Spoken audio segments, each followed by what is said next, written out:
Bonsoir madame, bonsoir messieurs, il est 18 h à Kinshasa, c'est l'heure à laquelle vous avez l'habitude de suivre ces magazines Actu 1 qui est un magazine axé sur l'actualité qui vous informe de l'évolution de l'actualité de tous les grands sujets faisant la une des journaux. Aujourd'hui nous allons parler de la clôture de délai fixé par la Cour constitutionnelle pour la réception des recours à ce qui concerne cette affaire d'invalidation ou d'irrécevabilité de certains dossiers des candidats à la présidentielle, tout comme à la députation nationale.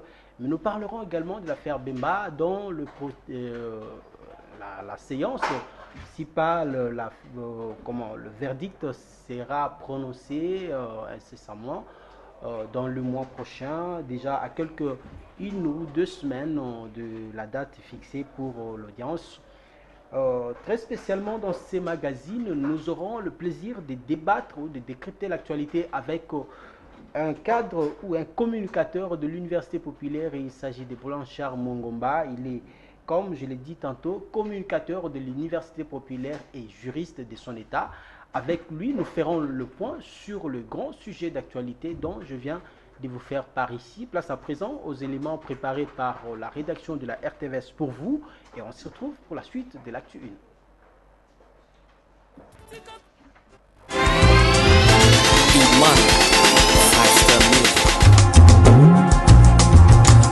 J'ai peur que le président nous arrive à nous diviser en remettant le débat autour des personnes plutôt qu'autour des projets et des visions politiques. Parce que c'est ce qui se passe aujourd'hui. On est en train de se poser la question, quel candidat choisir de l'opposition? Et probablement ceux dont les candidatures ont été validées ont l'impression que pour eux c'est amplement suffisant. Ils peuvent être les têtes de file de l'opposition, même en sachant qu'à un seul, ils ne pourront pas gagner. Qu'au contraire, ils seraient obligés peut-être de négocier plus tard avec Kabila, qui ferait d'eux de deuxième personnalité en leur donnant par exemple la gestion du gouvernement ou du Parlement, ce qui les obligerait finalement à jouer le jeu du régime de Kabila et appliquer des politiques publiques qui auront montré leurs limites. Donc je vais prendre l'initiative de rencontrer les différents candidats, ceux qui ont été validés comme ceux qui ne l'ont pas été, en considérant qu'ensemble, si nous avons une vision partagée, nous pouvons l'emporter. Aucun seul ne pourra gagner. Mais pour gagner, il ne suffit pas de gagner, mais il faut être un dans l'action, dans la vision. Pour cela, je vais faire des termes de référence sur les questions essentielles qui doivent mettre l'opposition ensemble ou les différents candidats ensemble pour que celui que nous choisissons soit responsabilisé pour appliquer, respecter cette profession de foi de sa part. Sur les domaines de compétences du président de la République, la défense, la sécurité intérieure, la justice, mais aussi la diplomatie.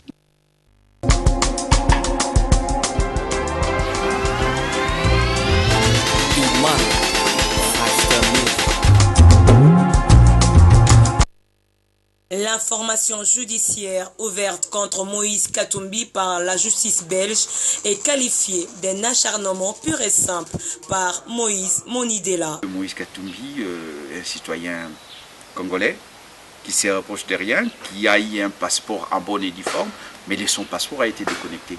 Donc la justice belge instruit les dossiers, mais le moment venu, on va classer le dossier parce que Moïse Katumbi ne l'a pas fait de ce bon gré pour falsifier. Non, il ne s'agit pas ici de falsification de passeport. Il s'agit ici de la déconnexion d'un passeport dans les systèmes. Abordant la question sur le processus électoral, le président national du CONAD note qu'il est difficile pour Joseph Kabila d'organiser les élections et ne pas les remporter.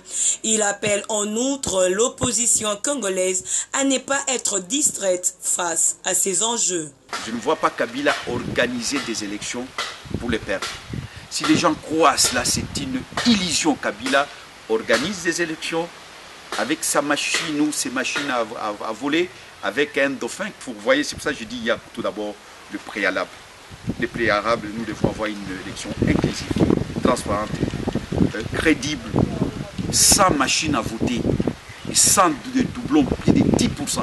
Si nous acceptons d'aller les élections dans ce climat-là, soyez-en sûrs et tu peux garder la banque, Kabila va gagner avec l'environnement, la justice instrumentalisée, l'armée, la police, toutes les institutions, la CENI, à la solde d'un homme.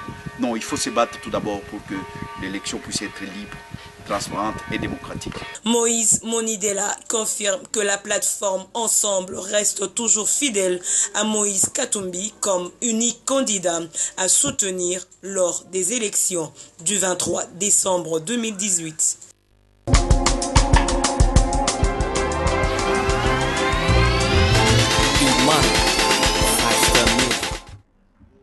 Voilà, de retour sur ces plateaux, comme annoncé tout au début de cette émission, nous avons sur ces plateaux Blanchard Mungomba, il est communicateur de l'Université populaire. Avec lui, nous allons devoir parler de ces grandes questions d'actualité, l'irrécevabilité des dossiers de certains candidats. Il faut signaler ici que le candidat dont les dossiers ont été jugés irrécevables se pointe du doigt. Certains pensent que telle ou telle autre personne serait à la base de leur invalidation. D'autres même responsabilisent la haute hiérarchie du pays ou de la CENI en disant que cette décision est une décision fantaisiste et ne tient pas debout. Avec Blanchard Mungomba, nous allons voir clair par rapport à toutes ces grandes questions. Maître Blanchard, bonsoir et bienvenue. Bonsoir et merci pour l'invitation. Alors, merci. Vous êtes très proche d'Adolphe Muzito d'entre-deux-jeux. Comment est-ce que vous avez réussi, reçu plutôt la nouvelle de l'irrécevabilité du dossier de votre candidat? Merci beaucoup. Je salue les téléspectateurs qui nous suivent en ce moment et je dois dire que nous avions reçu avec stupéfaction la nouvelle selon laquelle le dossier de candidature d'Adolphe Muzito a été déclaré irrécevable par la Commission électorale nationale indépendante. D'autant plus que, comme vous le savez, Adolphe Muzito, c'est un intellectuel, ce n'est pas n'importe qui. C'est un grand cadre de ces pays. Et ce n'est pas pour la première fois que Adolphe Muzito aille aux élections. Adolphe Muzito sait comment on se prépare pour présenter un dossier au niveau de la CENI. Par rapport à ça, il avait bel et bien présenté son dossier en respectant les éléments que prévoit le calendrier ou la loi électorale. Alors, sans pour autant vous interrompre, de quoi est-il question réellement? De quoi la CENI reproche Adolphe Muzito? La CENI reproche à Adolphe Muzito le fait, c'est le grief, plus ou moins le grief que la CENI a retenu. Elle dit qu'il y a conflit d'intérêts. Voilà pourquoi la CENI n'a pas pu retenir la candidature le dossier de candidature d'Adolphe Muzito parce que le PALU aurait déposé une dénonciation selon laquelle Adolphe Muzito continuerait à être encore membre de ces partis. Vous utilisez l'inconditionnel alors qu'ici, tout le monde sait qu'Adolphe Muzito, jusqu'à preuve du contraire, il continue à être membre du PALU. Il n'a pas encore démissionné du PALU, ce qui est tout à fait normal que le PALU lui reconnaisse en tant que tel. C'est normal que les gens le considèrent comme tel, mais ça va m'étonner que la CENI se comporte comme le commun de mortels, puisque les communs de mortels peut en tout cas se tromper, mais la CENI ne pouvait pas se tromper parce que la CENI, comme je l'ai dit, elle a reçu en bonne et due forme le dossier de candidature de M. Adolphe Muzito. Et dans ces dossiers, nous avions glissé la pièce ou la lettre de démission d'Adolphe Muzito du Parti Lumumbiste unifié. En plus de cette lettre de démission, nous avions glissé dans le dossier la lettre de prise d'acte de la suspension à durée indéterminée de M. Adolphe Muzito au Parti Lumumbiste unifié. Mais avec grand étonnement, d'ailleurs en plus de ça, la CENI elle-même reconnaît que M. Adolphe Muzito a postulé bel et bien sur la liste de Unis pour la République, qui est un regroupement politique coordonné ou présidé par M. Charles Bofassa Djema. Contrairement à ce que la CENI a présenté dans le grief ou dans l'objet qui a motivé sa décision d'irrécevabilité de la candidature d'Adolphe Muzito, la CENI dit qu'il y a conflit d'intérêts. Or, comme nous le savons, ou si les gens ne le savent pas, c'est qu'il y a conflit d'intérêts si seulement les candidatures ou les candidats qui ont postulé dans une circonscription se retrouvent dans le cas évoqué par l'article 15 de la loi électorale. Que dit cet article? L'article 15 dit, dans une circonscription électorale où le candidat, un parti politique ou un regroupement politique a présenté son candidat, le candidat indépendant qui était membre d'un parti politique ou d'un regroupement ne peut pas aller conquérir, ne peut pas aller postuler dans cette même circonscription si déjà son regroupement ou son parti politique a présenté un autre candidat sur cette circonscription. Mais il s'avère que Adolphe Muzito a présenté sa démission au sein du Parti Lumbiste Unifié et il est allé sur la liste d'un autre regroupement qui n'a rien à voir avec le Parti Lumbiste Unifié et ça nous étonne que la commission électorale indépendante, nationale indépendante puisse se comporter comme le commun des mortels en disant que Adolphe Muzito serait jusque-là membre du Parti Lumbiste Unifié. On a simplement compris que la commission électorale indépendante est en tout cas au service, comme nous le disons, de nos amis qui sont contre la démocratie, de nos amis qui ont peur de candidature, entre autres d'Adolphe Muzito. Voilà pourquoi ils se sont précipités d'écarter sa candidature pour laisser les champs libres aux candidats qui ne représentent absolument rien. Comment est-ce que vous pouvez directement accuser les autres alors qu'ici l'affaire est très bien claire? La CENI vous brandit de preuves que le PALU aurait, comme vous l'avez vous-même dit à l'inconditionnel, que le PALU aurait apporté de preuves. Et si aujourd'hui la CENI détient ces preuves qui prouvent clairement qu'Adolphe Muzito est encore du PALU et il n'est pas encore, il n'appartient plus à un autre parti, comment est-ce que vous pouvez directement sauter cette étape pour aller accuser les autres alors qu'ici vous êtes pris au piège clairement? Deux raisons. La première, c'est que la CENI elle-même reconnaît que Adolphe Muzito est candidat à l'élection présidentielle du 23 décembre 2018 sur la liste de UREP, Unis pour la République, qui est un regroupement autre que le regroupement PALU et Alliés. Deuxième argument ou deuxième chose, Adolphe Muzito a bel et bien démissionné du Parti Lumbiste Unifié après sa suspension à durée indéterminée. Et pour prouver cela, nous avions glissé dans le dossier que nous avions déposé à la CENI, la lettre de démission de M. Adolphe Muzito qui a été réceptionnée au niveau du BRTC de la CENI. Cette procédure de démission? Adolphe Muzito, sa lettre de démission date du 2 août. Or, la clôture de réception de dossier au niveau du BRTC date du 8 août. Donc, ça prouve à suffisance que... qui est récente alors. Ben oui, la démission, il n'y a aucune loi, aucune disposition qui dit qu'on doit démissionner au-delà, je ne sais pas moi, de délai que Adolphe Muzito a présenté comme preuve de sa démission. Adolphe Muzito a déposé sa démission, puisque nous étions allés déposer le dossier le 8, mais la preuve de démission date du 2 août. Ça prouve à suffisance que lors du dépôt du dossier de M. Adolphe Muzito à la Commission électorale nationale indépendante, M. Adolphe n'était plus membre du Parti Lumbiste Unifié et pour preuve, il est allé sur la liste de Unis pour la République qui n'a rien à voir avec le Parti Lumbiste Unifié ou moins encore l'UREP. Alors, de votre côté, vous accusez le pouvoir en place, il faut être clair et précis, vous accusez le pouvoir en place et Adolphe Muzito l'a même dit dans son point de presse qu'il a tenu au lendemain de cette décision de la CENI. Il a même cité le président de la République. Selon lui, c'est le président qui serait à la base de cette cacophonie, de ces flous, et c'est lui qui serait en train d'instrumentaliser la CENI.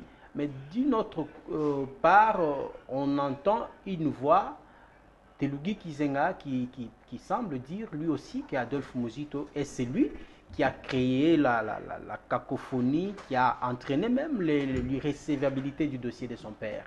Comment expliquez-vous cela? Vous jetez la balle plutôt, vous jetez la balle dans le camp de la majorité et Lugui estime que c'est vous qui êtes le pécheur en eau trouble. Comment est-ce que vous expliquez cela?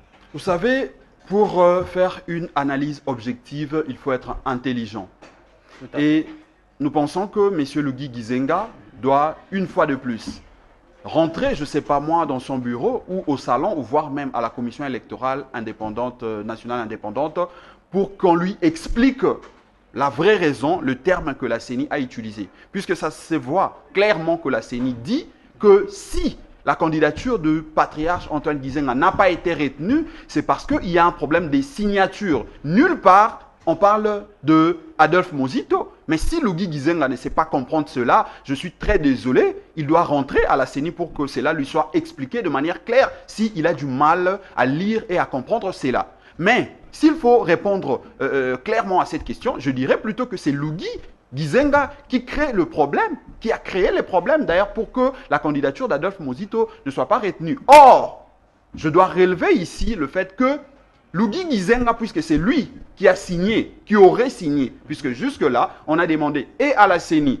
et à la Cour de nous présenter la preuve de cette lettre-là, de cette dénonciation-là, la CENI ne veut pas jusque-là nous présenter. Pourtant, c'est nous qui sommes incriminés. On nous accuse d'avoir, de continuer, d'appartenir encore au Parti Lumbiste Unifié, alors que Adolphe Mozito a une preuve à déposer, une preuve de démission de ces Partis Lumbiste Unifiés. Alors, nous pensons que c'est Lugui qui est à la base de ces troubles, de la non-récevabilité de la candidature d'Adolphe Mozito, parce que pour lui, il considère que Adolphe Mozito, pour avoir été présenté comme candidat de l'UREP, il considère que l'UREP est une cellule du Parti Lumbiste Unifié. Ça, c'est le problème.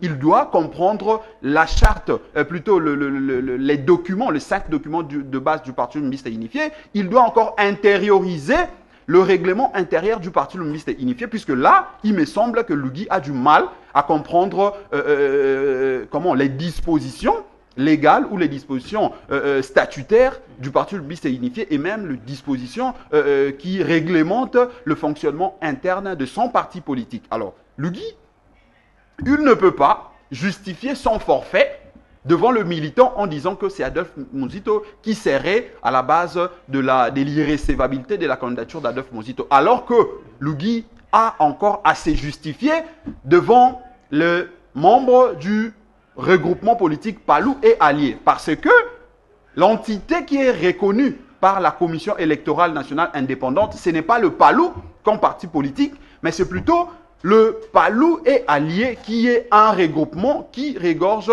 plusieurs autres partis politiques. Mais lorsque Lugui va signer comme Palou pour, premièrement, présenter la candidature du patriarche Antoine Ngizenga, ça ne pouvait qu'être rejeté. Deuxièmement, lorsque Lugui va dénoncer que Adolphe Mozito est membre du Parti Lumbiste Unifié, alors que le Parti Lumbiste Unifié n'a jamais concouru à un quelconque poste au niveau de la CENI, c'est que Lugui ne maîtrise rien.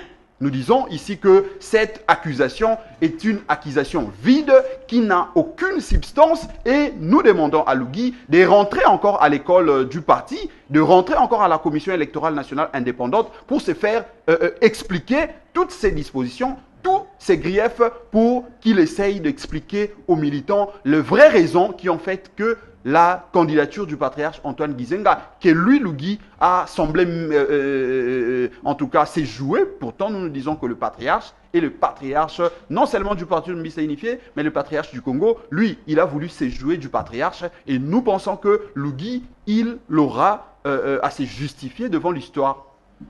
Alors, la dernière, en fait, pas la dernière question, mais concernant cette affaire d'irrécevabilité du dossier d'Adolphe Mozito, pourquoi est-ce qu'Adolphe Mozito a attendu longtemps pour quitter le Palou alors que depuis très longtemps, les signaux étaient très clairs.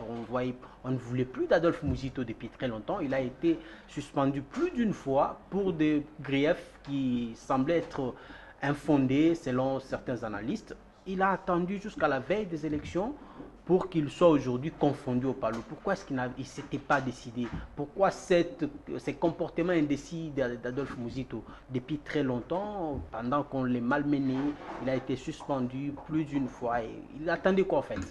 D'abord, je commence par la fin de votre question. C'est qu'on ne peut pas confondre Adolphe Mozito, ici je parle d'Adolphe Mozito comme candidat, et la candidature du patriarche Antoine Ngizenga. D'ailleurs, une candidature fantaisiste, parce que déjà, il faut savoir que au niveau de la Commission électorale nationale indépendante, il y a plusieurs fiches à remplir. Il y a de ces fiches où les candidats lui-même doivent signer et il y a de ces fiches où le responsable du regroupement politique doit signer. Et c'est là où nos amis, Lugui, a péché parce que il y a de ces fiches que la CENI a présentées, que la CENI voulait avoir, où au lieu de voir le patriarche Antoine Ngizenga signé comme le patron du regroupement politique Palou et Alliés, on a vu les gens signer comme Palou.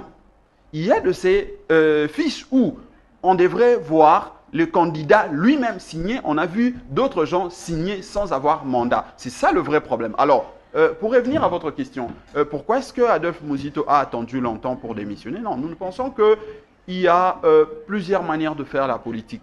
Et il faut enseigner, montrer aux gens la bonne morale, montrer aux gens qu'il y a possibilité de faire la politique sans être un vagabond, sans quitter tel ou tel autre parti politique, tout simplement parce qu'on cherche le positionnement, on cherche les intérêts. Adolphe Muzito, clair, il devrait comprendre qu'on ne voulait plus de lui au Palou. Il était devenu gênant. Ben oui, Adolphe Muzito aussi, le Parti Lumbiste ou le cadre, parce que je dois vous dire ici que les militants du Parti Lumbiste unifié, jusqu'à ces jours, continuent à jurer que sur le nom de Adolphe Muzito. Et la preuve, c'est lors du dépôt de candidature, vous l'avez vu, il a été accompagné, il s'est fait accompagner par les militants du Parti Lumbiste unifié. Vous le voyez un peu partout. Une raison de plus qu'on les confonde au Palou. Ben, c'est normal qu'au niveau de la base, peut-être que les militants fassent cette confusion, mais au niveau de la CENI, on ne pouvait pas faire cette confusion parce qu'il y a de preuves matérielles qui prouvent à suffisance que Adolphe Muzito s'est présenté comme candidat sur une autre liste qui ne peut jamais, alors jamais être confondu au Palou parce que il y a un journal officiel qui reprend les partis politiques qui sont reconnus en République démocratique du Congo pour concourir aux élections du 23 décembre 2018 et d'autre part la liste de regroupements politiques qui sont reconnus pour concourir. Et sur cette liste, dans le regroupement, il y a l'UREP et les partis politiques, il y a Palou. Pourtant, à la CENI, le Palou n'existe pas. C'est le Palou et Allié qui existent. Mais si le Palou est allé se plaindre, c'est déjà une cause perdue d'avance. C'est comme ça que ici, je profite de l'occasion pour en appeler à la sagesse de nos juges de la Cour constitutionnelle.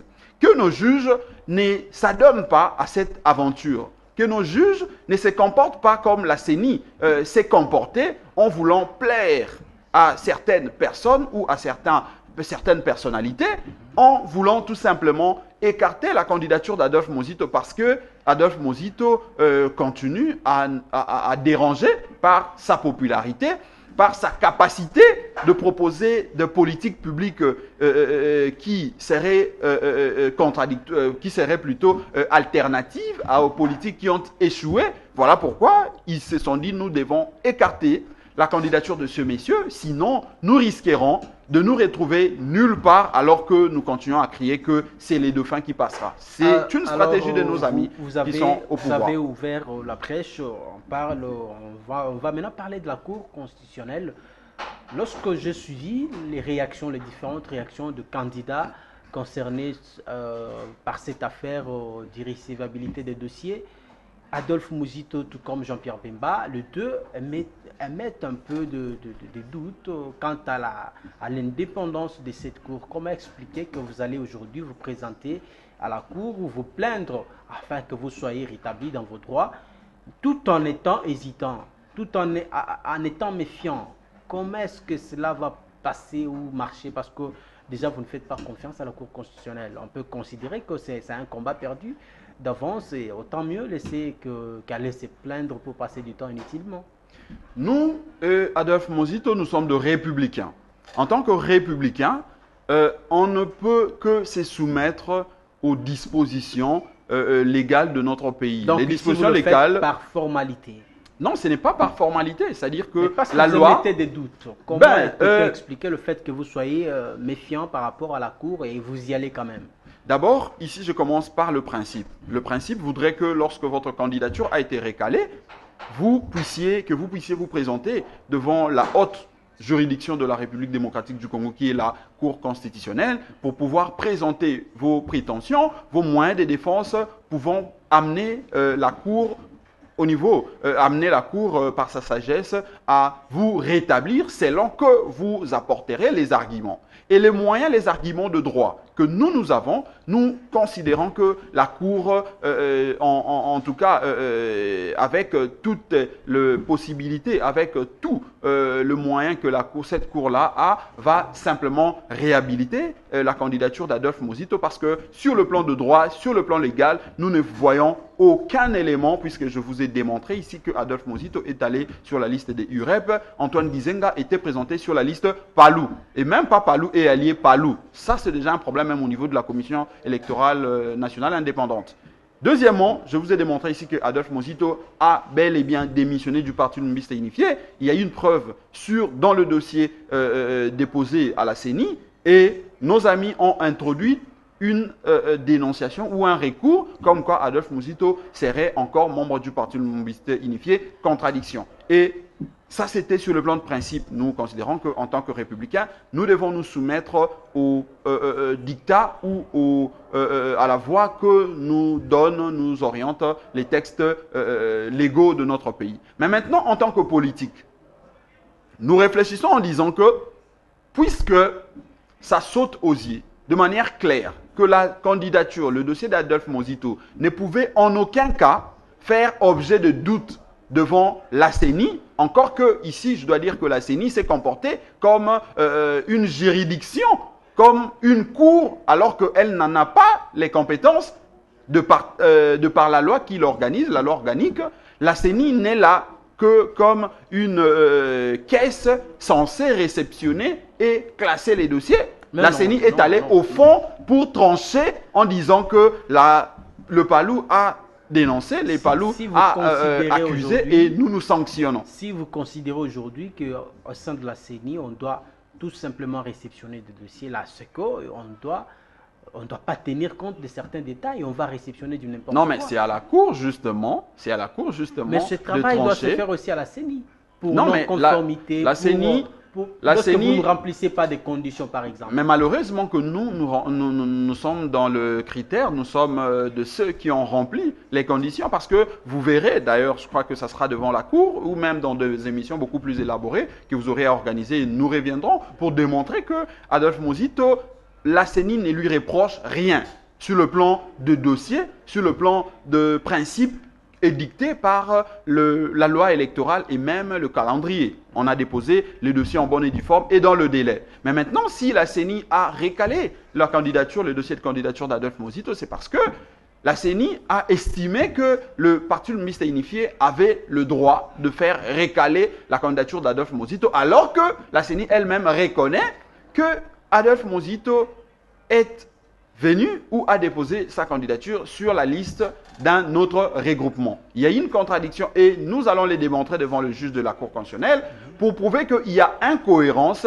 dans la manière de la CENI de trancher parce qu'elle s'est comportée comme une cour, alors elle s'est très mal comportée dans ses compétences qu'elle s'est octroyée par elle-même. Et ici, nous devons dire que le juge de la Cour constitutionnelle, politiquement, nous sommes acteurs et nous devons quelque part émettre un peu des doutes et les doutes que nous émettons ici, c'est une interpellation aux juges qui siègent dans cette cour de comprendre que ici c'est un procès qui met en avant un parti politique et un regroupement politique. En principe, cette affaire devrait être jugée, c'est justement devant la Cour, mais on a vu la CENI influer, la CENI intervenir, je ne sais pas moi de quel droit, pour essayer déjà de donner une position. Alors nous, ici, ce que nous voulons, c'est que les juges se comportent en âme et conscience comme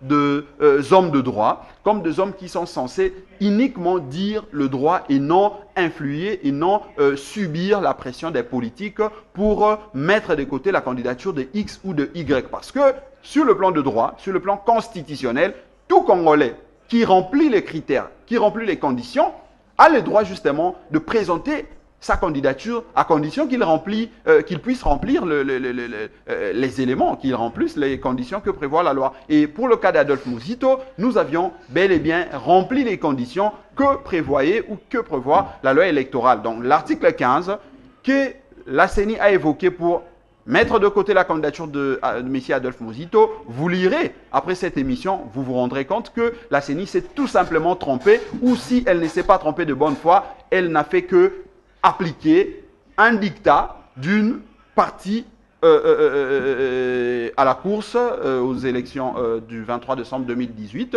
pour tout simplement mettre de côté la candidature sérieuse de M. Adolphe Muzito. Alors, dans sa dernière sortie médiatique, dans une interview qu'il a accordée à nos confrères de la RFI, on l'a entendu dire clairement que c'est le président actuel qui est en train de tirer les ficelles. Et tout ça, il le fait en sorte que les opposants se retrouvent dans une sorte de blocage et qu'à la fin, qu'il soit le seul maître à bord et qu'il impose son système de jeu et qu'il y ait toujours continuité. Pourquoi des affirmations aussi graves alors que l'actuel président s'est déjà retiré du processus? Il vous a déjà présenté son dauphin. Il sera le challenger de tous les opposants. C'est lui que l'opposition aura désigné comme candidat commun. Pourquoi est-ce que vous continuez toujours à voir l'ombre de Kabila dans tout ce qui ne va pas en fait? Je crois que Adolphe Muzito n'a pas tort de le dire parce qu'il suffit de remonter les temps. Le preuve, mais je veux vous démontrer ici que nos amis de la mouvance continuent à croire que pour régner, il faut nécessairement fragiliser l'opposition, il faut nécessairement créer la division au sein de partis politiques qui se présentent comme force alternative pouvant remplacer. Ce sont vos analyses et ce sont vos intentions que vous cherchez à prêter à la majorité présidentielle. Il suffit de voir le comportement de nos amis qui sont au pouvoir avec la décision du ministère de l'Intérieur à créer 4 UDPS sur en fait 4 UDPS pour concourir à un poste quelconque au niveau de la Commission électorale nationale indépendante. On a vu les dédoublements du MCR, on a vu les dédoublements de ARC, on a vu. Et aujourd'hui, c'était la stratégie. Non, on n'a pas. Aujourd'hui, la stratégie ici. La stratégie là-dessus. Oui, la stratégie ici pour nos amis du pouvoir, c'était justement de vouloir fragiliser les partis politiques en leur sein. Parce qu'aujourd'hui, il suffit de voir les combats qu'on a menés à Adolphe Muzito. On a poussé Adolphe Muzito à s'écarter du Parti Lumbiste Unifié. Et Adolphe Muzito, en tant que visionnaire, en tant qu'un grand acteur, un descendant de père fondateur, il savait qu'il y a de ceux qui n'ont jamais combattu, il y a de ceux qui n'ont jamais, en tout cas, concouru à plusieurs batailles électorales, même politiques, et ils voyaient déjà cette stratégie-là arriver. Voilà pourquoi, ici, je profite pour revenir à votre question, peut-être qui m'a été échappée pour répondre, c'est que Adolphe Muzito ne voulait pas, justement, quitter sitôt le Parti Lumbiste Unifié parce qu'il voulait décourager les ennemis de la démocratie qui voulaient à tout prix fragiliser le Parti Lumbiste Unifié.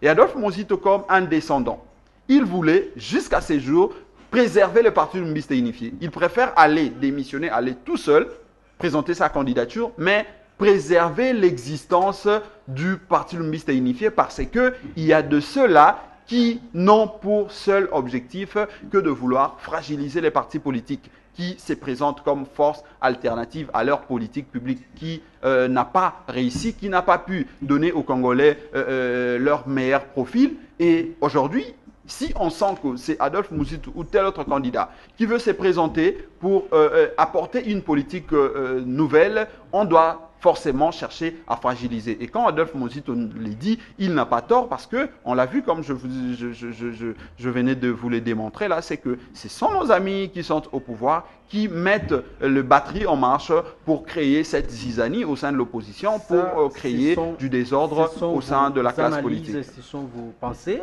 ce qui n'est pas forcément la vérité de ce qui se passe au sein de la majorité présidentielle. Nous allons parler très rapidement parce que là, nous sommes en train de chuter l'affaire Bemba.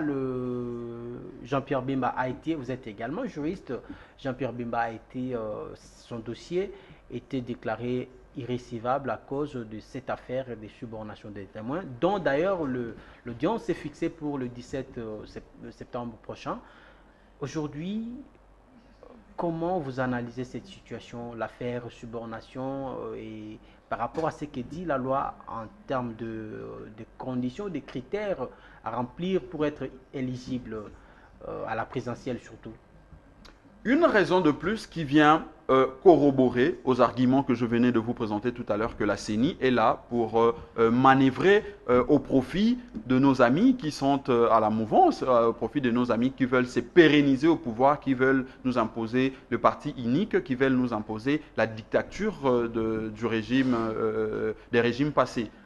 La candidature de M. Jean-Pierre Bemba, on dit, n'a pas été retenue parce qu'il est condamné et que cette condamnation de subornation de témoins entre dans le cadre de l'article 10 qui dit que pour être retenu comme candidat, il ne faut pas vous retrouver, entre autres, dans le cas de corruption. Mais moi, ça m'étonne, puisque la dernière sortie médiatique, c'était du professeur Nyabirungu, des tristes mémoires, parce que le professeur s'est compromis. Le professeur s'est mal comporté tout simplement parce qu'il voulait plaire à une famille politique en insinuant que la subornation était égale à l'infraction de corruption. Mais analogiquement, la subornation égale à la corruption. Malheureusement, en droit pénal, on ne peut pas raisonner par analogie, on ne peut pas raisonner de cette manière-là. Le droit pénal, comme nous le disons, est d'application stricte et d'interprétation stricte.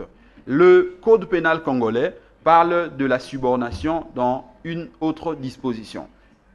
Ces mêmes codes pénal parlent de la corruption dans une autre disposition. Donc, on ne pouvait pas prêter une confusion là-dessus. Un deuxième élément, vous dites que l'audience de Jean-Pierre Bemba par rapport à cette affaire de subornation de témoins est fixée au 17 septembre. Mais c'est justement l'appel que les avocats avaient interjeté pour essayer de ramener la Cour à comprendre que cette condamnation n'a pas sa raison d'être parce qu'ils ont des éléments qui prouvent à suffisance que Jean-Pierre Bemba n'a pas usé de ces moyens-là. Ça prouve qu'on ne pouvait pas mettre, même si on analysait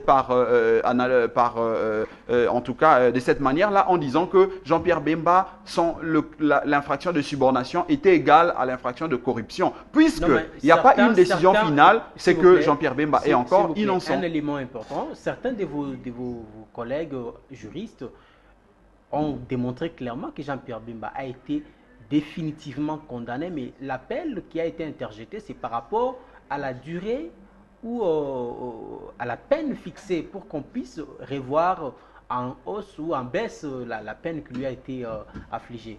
Ce n'était pas pour enlever des charges. Selon certains de vos collègues, est-ce qu'on peut dire aujourd'hui que le juriste congolais interprète selon qu'il soit de la gauche ou de la droite ou comment? Ou c'est les droits qui est donné différemment à l'université? Vous savez, je suis candidat à la députation nationale à la circonscription électorale de Mbandaka. Ah, okay. Et lorsque je serai élu, la première démarche que je vais entreprendre, c'est celle de dissocier le rôle d'un universitaire et celui, la responsabilité d'un universitaire et celui d'un politique. Parce que ici, nous sentons que la politique, de plus en plus, commence à influer, commence à avoir de l'ampleur à la science. Et malheureusement, nos jeunes frères qui sont à l'université sont désorientés, sont tout simplement embrouillés par ces gens-là, nos professeurs, entre guillemets, qui veulent satisfaire leurs appétits, qui sont entraînés par leurs estomacs, tout simplement pour chercher à donner de contenu à des concepts qui ne méritent pas ces contenus-là. Ici, nous pensons que lorsqu'il y a un appel qui est interjeté contre une affaire, l'appel vient suspendre la condamnation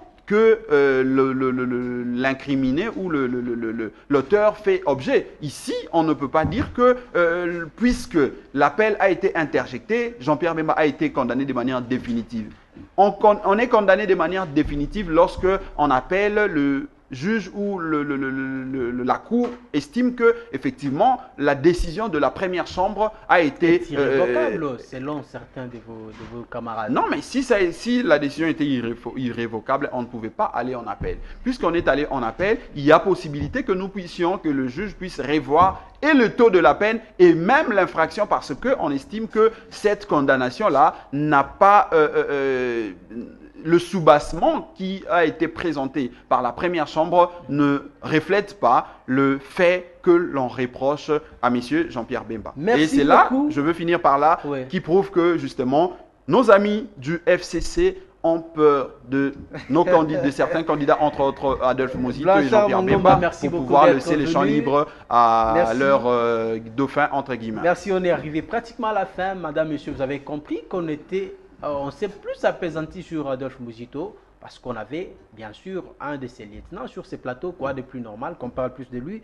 Mais quand même, nous avons parlé aussi d'un grand candidat, d'un poids lourd à la présidentielle, c'est Jean-Pierre Bemba, qu'on a aussi parlé avec cette affaire. C'est avec cette affaire plutôt qu'on a bouclé complètement les dossiers d'aujourd'hui et l'émission de ce soir. Merci. Dans l'assistance, je vois Laurette Mombangui qui s'apprête pour la grande édition du journal de ce soir, et Amoro Sandemi a été derrière la caméra. Tonton et Bongo à la régie finale. Merci à vous de nous avoir.